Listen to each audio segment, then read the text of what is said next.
مطلب ناچ نہ جانے آنگن ٹیڑھا، یہ تو سیدھی سیدھی بات ہے، دل آپ کو کرتا نہیں، ہوجتے ہیں ہزار.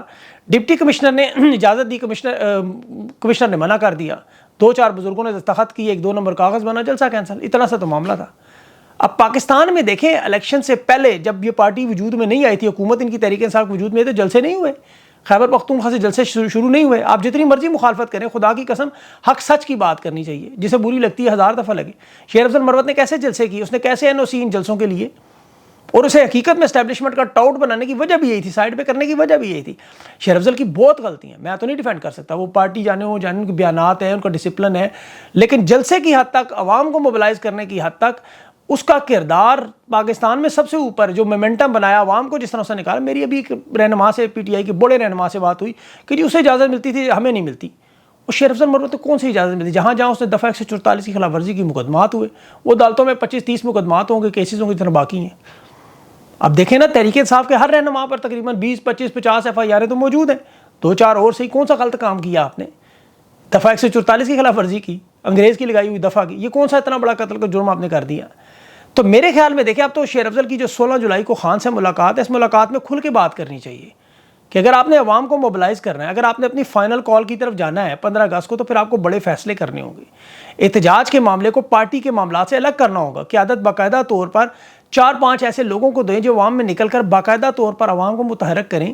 بلوچستان سے صدام ترین ہے، خیبر پختونخوا سے شیر افضل ہے، پنجاب سے شیخ وقاص ہے، گلگت بلتستان سے خالد خورشید ہے. اسی طرح کے لوگوں پر ایک کمیٹی بنائیں، احتجاجی سیاست کے لیے موبلائز کریں، جو لوگ باہر آ کے کام کر سکیں، جنہیں اس دفعہ 144 کی پرواہ نہ ہو. نہ دیں انہیں عہدہ، نہ انہیں بنائے رہنما، انہیں نہ بنائے لیڈر، کارکن کے طور پر استعمال کریں. اس کی بہت بڑی وجہ ہے، میں آپ کو بتاؤں. تحریک انصاف پاکستان کی سب سے بڑی پارٹی، جس کے پاس سب سے زیادہ مینڈیٹ فارم 45 کے مطابق الیکشن میں سب سے زیادہ جیتی ہوئی نشستیں، چاروں صوبوں میں موجودگی، پاپولیرٹی کے اس لیول پر ہے کہ پاکستان کی تاریخ میں کوئی رہنما، کوئی جماعت دوبارہ اس لیول پر نہیں آئے گی. پاکستان میں دیکھیں 100% تو پاپولیرٹی نہیں ہو سکتی. تحریک انصاف کی مقبولیت جو 80 ہے، یہ ہمیشہ رہے گی. اس طرح کی جماعت اب دوبارہ نہیں آئے گی. اور حالت یہ ہے کہ جلسہ ایک نہیں کر سکتے. جلسے، جلوس، کارنر میٹنگ، یہ عوام کے ساتھ ملنا، عوامی اجتماع، یہ عوام کے لیے، سیاسی جماعتوں کے لیے آکسیجن ہے. جب جماعتوں کے پاس عوام ختم ہو، رابطہ ختم ہو، زیرو ہو جاتے ہیں. اس کے بعد یہ PDM کی حکومت کے کیا حالات ہیں؟ یہ لاوارثوں کی طرح کیوں نظر آتے ہیں؟ عوام نہیں ہے ساتھ. یہاں اتنی بڑی اکثریت ہونے کے باوجود مسئلہ ہے. تو اس لیے انہیں عوام کے ساتھ جوڑنا بڑا ضروری ہے. اس میں یہ کیوں ناکام ہے؟ یہ جان بوجھ کر کے کمپرومائزڈ ہیں. اب دیکھیں یہاں پر ایک تو بڑی اہم بات آپ بتاؤں، طاقتور لوگ، اسٹیبلشمنٹ، جہاں بھی دنیا میں نا، سب سے زیادہ خطرہ ہوتا ہے کہ عوام باہر نہ آئے. یہ ماضی میں، حال میں، مستقبل میں، سب میں ہوتا رہے گا.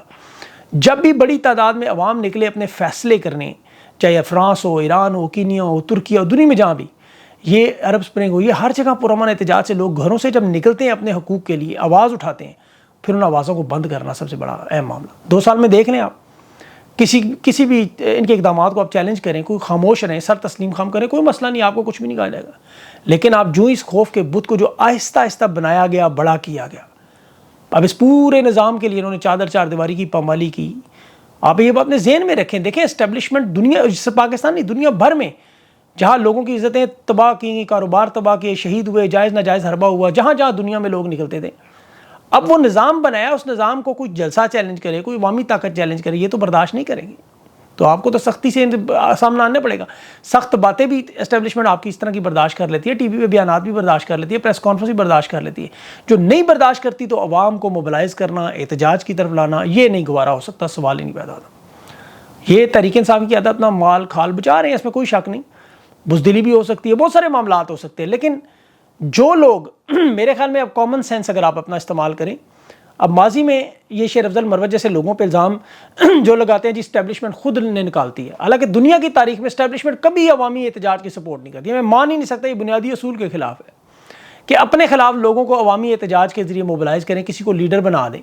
اگر ایسے لیڈر بنائے جاتے تو پہلے 3 لانگ مارچ میں مریم نواز، حمزہ شہباز اور بلاول بھٹو کو بھرپور حمایت تھی جنرل باجوہ کی، تینوں اس نے کروایا، لیڈر بنا لیتا ان کو. اسٹیبلشمنٹ لیڈر نہیں بنا سکتی، یہ صرف لیڈر کے پیچھے کھڑے ہو سکتے ہیں، بنا نہیں سکتے. بناتی عوام ہے، عوام دلیر اور بہادر لوگوں کو سراہتی ہے. پاکستان کی عوام کو دیکھیں 2 ہی تو چیزیں اچھی لگتی ہے، ایک وہ دلیر بندہ ہو اور دوسرا وہ مظلوم ہو. بس یہ 2 چیزیں ہوں تو آپ پاکستان کے سب سے بڑے رہنما ہیں. عوام آپ کو سر آنکھوں میں بٹھائے گی جب آپ اپنی دلیری اور بہادری سے باہر نکلیں گے. اب جو خود نہیں کر سکتے وہ پھر ان بار بار ان جلسوں جلوسوں کو، احتجاج کو کینسل کرتے ہیں. ان کے پاس یہ بہانہ ہوتا ہے جی یہ تو ٹاؤٹ ہے، جی انہیں تو اسٹیبلشمنٹ نکالتی ہے. اور یہ میں آپ کو حقیقت بتا رہا ہوں.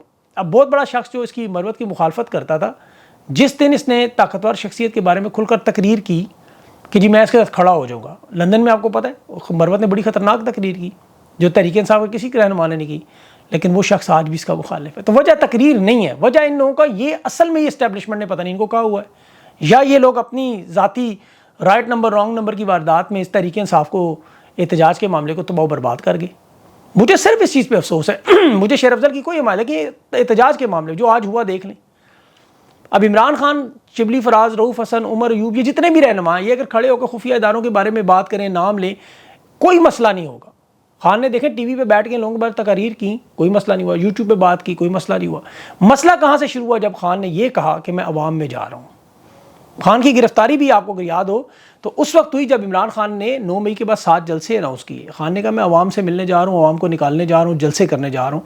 یہاں سے مسئلہ ہوا. خان کو ابھی بھی یہ کہا جا رہا ہے کہ آپ جائیں بنی گالہ میں بیٹھ جائیں، وہاں بیٹھ کے بیانات دیں، جو دل میں آتا کریں، لیکن آپ صرف عوام میں نکلنے کی بات نہ کریں، لوگوں کو اکٹھا کرنے کی بات نہ کریں، جلسے جلوس احتجاج کی طرف نہ جائیں. یہاں سے معاملہ خراب ہوتا ہے. آج بھی عمران خان جو جیل میں موجود ہیں، دیکھیں بلکہ آپ کو یاد ہوگا عدم اعتماد جب ہوئی تو عمران خان نے 50 جلسے کیے تھے، موبلائز کیا تھا. اس وقت بھی خان کو روکنے کے لیے قاتلانہ حملہ تک کر کے، گولیاں تک مار کے خان کو کہ زخمی ہو کے بیٹھ جائے گا. خان نے جلسے جلوس پھر نہیں چھوڑے، پنڈی کے جلسے میں خان پھر پہنچ گیا. تو اصل معاملہ یہ جلسے جلوس اور احتجاج کے عوام کو اکٹھا کرنا، یہی سب سے خطرناک کام ہے. تو جو کام ایسا کرے بندہ وہ رانگ نمبر ہو ہی نہیں سکتا، کیونکہ انہیں یاد آتا ہے پھر کینیا، بولیویا، سری لنکا، ترکی، تیونس، فرانس، مصر، ان کے سامنے یہ تصویریں گھومتی ہیں. تو اس لیے پھر جائز ناجائز جو حربہ استعمال کرنا پڑے، کیونکہ یہ بقا کا مسئلہ بن جاتا ہے. پاکستان کے حالات آپ کو پتہ ہے، عوام اس وقت بالکل مہنگائی، بے روزگاری، بھوک، غربت، افلاس، بجلی، گیس، لوڈ شیڈنگ، اس سے بالکل تنگ نہج پہ بیٹھی ہوئی ہے. حکومت ڈیلیور کر نہیں سکتی، ایک دھکے کی محتاج ہے، بونس پہ زندگی گزار رہے ہیں. اور یہ بونس اتنا ہی ہے کہ جس دن عوام کا احتجاج نکلنا ہے اسی دن یہ لوگ فارغ. دیکھیں نا، جس دن لوگ 24 گھنٹے میں صرف فیصلہ کر لیں کہ ہمیں 24 گھنٹے سڑکوں پر آنا ہے، پورا پاکستان 24 گھنٹے کے لیے سڑک پر آیا، اس دن حکومت ختم. لیکن عوام کو یہ جرت دلانے کے لیے رہنما چاہیے. وہ دیکھتے ہیں رہنماؤں کوئی نہ کوئی، جو فی الحال تو مجھے تحریک انصاف میں ایسے لوگ نظر نہیں آ رہے جو جن پہ تھوڑا بہت پوٹینشیل ہونے سائڈ پہ کر دیا تھا کہ نعرے بانس نہ بجے بانسری. اور فوکس سارا کس پہ؟ پنجاب پہ. اور پنجاب میں آپ دیکھ لیں کتنے ایم این اے ہیں تحریک انصاف کے، کتنے ایم پی ایز ہیں، کتنے ٹکٹ ہولڈرز ہیں، اور ان میں سے کتنے لوگ آپ کو اس طرح جن کے اندر یہ صلاحیت ہو کہ وہ نکلیں اور پورا پنجاب باہر نکال لیں. ایسا کوئی نہیں ہے ان میں سے. تو یہ جو ضمنی الیکشن بھی ہوئے، انہیں بھی دیکھیں پنجاب کے لوگوں کو خیبر پختونخوا سے رہنماؤں کو بلانا پڑا، قصور میں جلسے کروانے پڑے، لاہور میں وہاں انہیں کے پی کی مقامی قیادت کو بلانا پڑا کہ پنجاب کے رہنما اس وقت بھی سامنے نہیں آئے. کیونکہ پنجاب کی طاقت اس وقت آپ دیکھیں 62% صوبہ ہے جس کے قبضے میں یہ ہوگا، اس کے پاس پورا پنجاب ہوگا، پاکستان میں حکمرانی کرے گا. اب اس قبضے سے چھڑانے کے لیے پرامن احتجاج یہ ہونے نہیں دیں گے. تو اس لیے نیچ پہ معاملات یہاں پہنچ چکے. خان جیل میں بیٹھ کے کہہ رہا ہے میں بھوک ہڑتال کروں گا. اور بھوک ہڑتال خان اس لیول پہ کیوں آیا؟ عمران خان کو نظر آ رہا ہے کہ میری پارٹی کے اندر شاید لوگوں میں وہ جرت نہیں ہے، وہ ہمت نہیں ہے، وہ طاقت نہیں ہے کہ وہ اس لیول پر نکل آئیں جس طرح عمران خان خود تھا. تو خان اپنی جان پر پھر کھیلنے کی کوشش کر رہے ہیں. 71 سال کی عمر میں دیکھیں اگر عمران خان بھوک ہڑتال کرتا ہے، یہ ایسا معاملہ ہے جو علیمہ خانم نے بھی بات کی اور نام لے کے بات کی دو کہ اگر وہ نقصان ہوا تو ہم ان لوگوں کو چھوڑیں گے نہیں، عدالتوں میں لے کے جائیں گے، ان کے اوپر کیسز کریں گے. عمران خان کو دیکھیں انہوں نے چھوٹی سی جگہ پہ رکھا، گرمی میں رکھا، گندگی میں رکھا، ذہنی طور پہ اذیت دی، توڑنے کی کوشش کی، زندگی عذاب کی. تپتے ہوئے تندور میں عمران خان بیٹھا ہوا ہے، گولیاں بھی کھائیں، لیکن خان ان کے سامنے کھڑا رہا ہے. اور آپ اگر تاریخ کو دیکھیں تو دنیا کی تاریخ میں بھگت سنگھ تھا ایسے کھڑا ہوا، یا فلسطینی رہنما ایسے کھڑے ہوئے، نیلسن منڈیلا ایسے کھڑا ہوا. ان لوگوں نے بھی بھوک ہڑتالیں کی، لیکن بھوک ہڑتال کا ایک عمر کا حصہ ہے. خان اب 71 سال کی عمر میں. پاکستان کے لوگ خدا کے لیے اس بات پہ ہوش کے ناخن لیں، تحریک انصاف کی قیادت اس بات کا احساس کرے کہ آپ کی سیاسی پوائنٹ سکورنگ نہیں ہے، بڑا سیریس معاملہ ہے. اسٹیبلشمنٹ کی تو بقا کی جنگ ہے، وہ اسے کسی صورت میں خان کو باہر آ کے اس طرح کے آپ کو پتہ ہے احتجاج کے لیے اجازت نہیں دے سکتے، کیونکہ پورے ڈارے خان آرٹیکل 6 لگائے گا، عوام میں نکلے گا. لیکن یہ شیر افضل مروت جیسے لوگ، شیخ وقاص جیسے لوگ، ان سب لوگوں کو سوچنا چاہیے. تحریک انصاف کے پاس یہ ہیں ایسے لوگ، صاحبزادہ حامد رضا ہیں، محمود اچکزئی ہیں، ان کے ساتھ بیٹھ کے مل کر پلاننگ کریں. جو لوگ یہ نہیں کر سکتے وہ پیچھے ہٹ کے باقی لوگوں کو چانس دیں. علی مین گنڈا پور کہہ رہے ہیں خان ہمیں کال دے، محمود اچکزئی کہہ رہے ہیں خان کیوں کال دے، آپ خود کال دو. آپ کے پاس اتنا انٹرنیشنل دباؤ میں اتنا بڑا ایڈوانٹیج ہے، اضافہ ہو رہا ہے ملک میں، جو حالات آپ کے فیور میں ہیں، عوام آپ کے ساتھ ہے. آپ کی کامیابی ہے جسے طاقتور، اچھا ایک کامیابی طاقتور لوگوں کی تو ماننی ہوگی، انہوں نے پارٹی کے اندر ایسی فضا بنائی کہ رائٹ نمبر رانگ نمبر کا ایسا سلسلہ، یہ سوشل میڈیا کے بڑے بڑے انفلوئنسر آپ دیکھ لیں وہ بھی اس میں شامل ہیں، انہوں نے بڑی کامیابی سے ان تمام لوگوں کو سائڈ پہ کر دیا جسے تھوڑا سا بھی خطرہ تھا کہ عوامی احتجاج کر سکتے ہیں۔ یہ ان کی طاقت میں مانتا ہوں، بالکل مانتا ہوں کہ یہاں کامیاب ہوئے، لیکن تحریک انصاف کے پاس اس گولڈن چانس کو عوام دیکھیں بھوکی بیٹھی ہوئی ہے۔ اشرافیہ کے کابینہ کے افسران کے مسائل کے ہیں، سینٹ کمیٹی میں رپورٹ آتی ہے اسلام آباد کلب کے ممبرز میں ہماری پہلی بیوی کو اجازت دیتے ہیں، دوسری تیسری کو نہیں دیتے، کیوں؟ چیئرمین قائمہ کمیٹی جو ہے وہ دوسری بیوی کو داخلے کی اجازت کا بہت بڑا معاملہ بناتا ہے۔ سلیم مانڈی والا کابینہ میں درخواست کر رہا ہے کہ میری پہلی بیوی دوسری کو کیوں نہیں دیتے، تیسری کو، مطلب اندازہ کریں ان کے مسائل۔ اور آپ کے کیا مسائل ہیں؟ بچوں کے پاس دودھ نہیں ہے، کھانے کے لیے روٹی نہیں ہے، اسکول کے لیے فیس نہیں ہے، گھر میں بجلی کا بل ادا کرنے کے لیے پیسے نہیں، کرایہ نہیں ہے، سمجھ نہیں آ رہی بچیوں کے جہیز کیسے بنیں گے، بچوں کی نوکریاں کیسے چلیں۔ آپ کے مسائل یہ ہیں، اور ان کے مسائل دوسری تیسری بیوی کو اجازت نامہ ہے اسلام آباد کلب میں، جس میں پتہ نہیں 25-30 لاکھ سے رجسٹریشن ہوتی ہے۔ بات وہی فرانس والی، روٹی نہیں تو کیک کھاؤ، اور آپ نے ان کے خلاف احتجاج کرنا ہے۔ دودھ پیرس سے مہنگا، بجلی امریکہ سے مہنگی، پیٹرول تائیوان سے مہنگا، گندم بھارت سے مہنگی، تنخواہیں ایشیا میں سب سے کم، ٹیکسز دنیا میں سب سے زیادہ لگ رہے ہیں، اور بلاول زرداری کہہ رہا تھا ویلکم ٹو پرانا پاکستان۔ تو یہ پرانا پاکستان لے آئے ہیں، آپ کو نئے پاکستان میں جانا ہے تو آپ کو احتجاج کرنا ہوگا، پرامن طریقے سے نکلنا ہوگا۔ ججز کو دیکھ لیں، مخصوص نشستوں کا معاملہ ہے، ملک شہزاد صاحب، ان کی بیٹی کا ٹریفک حادثے کا ڈال کے کیس، طارق جہانگیری پہ لا ڈگری کا کیس، محسن اختر کیانی کے خلاف ریفرنس، یہ وہ تمام ہے جنہوں نے سپریم کورٹ ہائی کورٹ میں تحریک انصاف کے مینڈیٹ کا فیصلہ کرنا ہے۔ دیکھیں پنجاب میں وہ ابھی جج ہیں جسٹس ریٹائر شاہد جمیل صاحب، جن کا میں نے کل آپ کو بتایا تھا انٹرویو ان کا آیا، اب پنڈورا باکس کھولا انہوں نے کہ جی خفیہ ادارے پیچھے لگتے رہے، 6 ججز کا معاملہ سپریم کورٹ قاضی سنتا نہیں تھا، تو اس لیے 6 ججز نے اس طرح خط لکھ دیا۔